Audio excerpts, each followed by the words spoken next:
last night in the sand dunes, the Sahara, Merzouga, Ergshebi, but we don't have any tubes tonight. Music.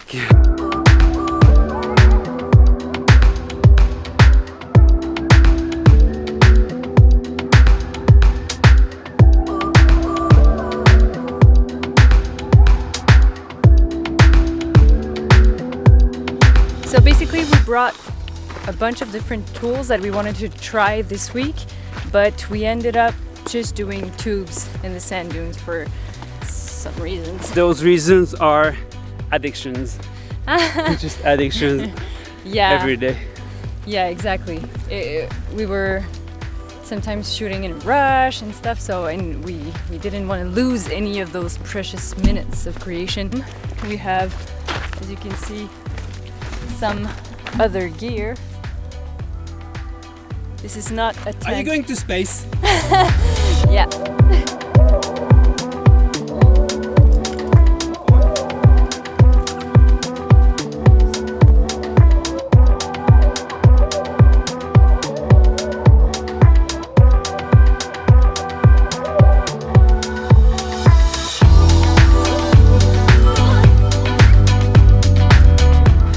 There's no wind at all. It feels like the perfect summer day. What a beautiful way to end up that trip in the sand dunes with Kim Henry.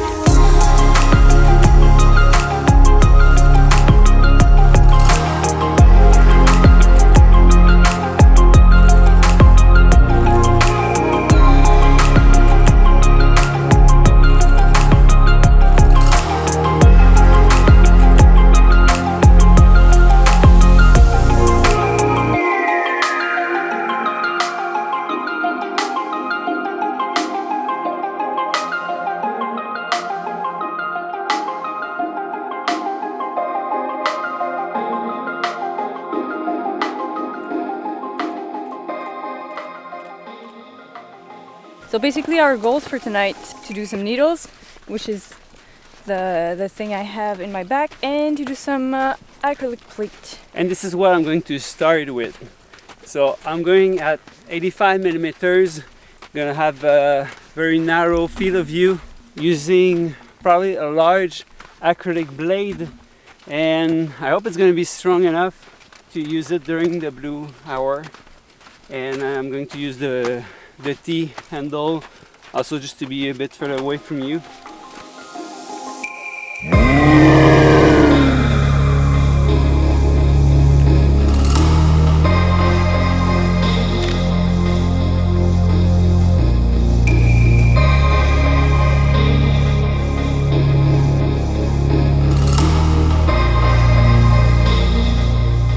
And in the end, I spent way too much time with the acrylic blade. It was a bit hard running back and forth, not being visible in the shots.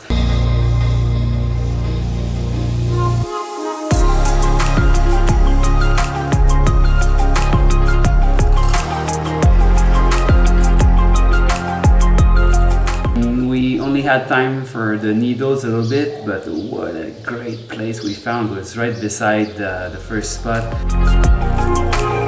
It's not a kind of composition I'm doing usually, but I just want to have a flat plane to do the needles, because I do a lot of running around Kim.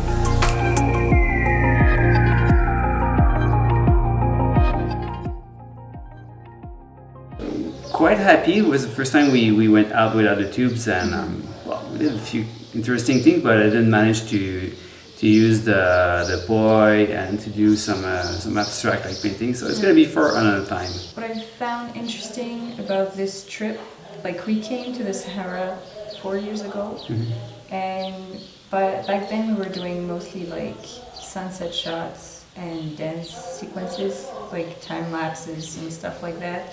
And as soon as the sun would be set, like we would like be in a hurry to get back to the hotel. Scared of the night, scared of being stuck.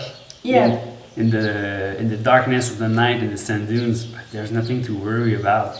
Well, I find it interesting, like with the experience and more like knowledge and usage of some tools like the tracker. We are able to get more of the experience basically, because otherwise we would never spend like part of the night in the desert by ourselves, like with no one except like the insects and the fennec foxes. What it made me realize is how this light painting journey actually allows us to see places differently. You know what I mean? Yeah, because there's no way we would have thought to set the alarm clock to 2 a.m. twice to go in the desert by ourselves, and there was no one over there. It was only Kim and I. Kicking your butt to get out of the bed at 2 a.m. to leave in the wind, in the cold, no matter what the temperature is, to see a place, to see a landscape differently, basically, to do something with a different perspective, and that gets you to enjoy, to basically just enjoy it in another way. That's precious. That's really precious. That is precious. that light painting lifestyle. Light painting is a lifestyle, but also a constant workout. We are in good shape because of light painting, especially when we work in dooms like this. Yesterday I was so tired of climbing up and down. I feel it in my legs and that feels good.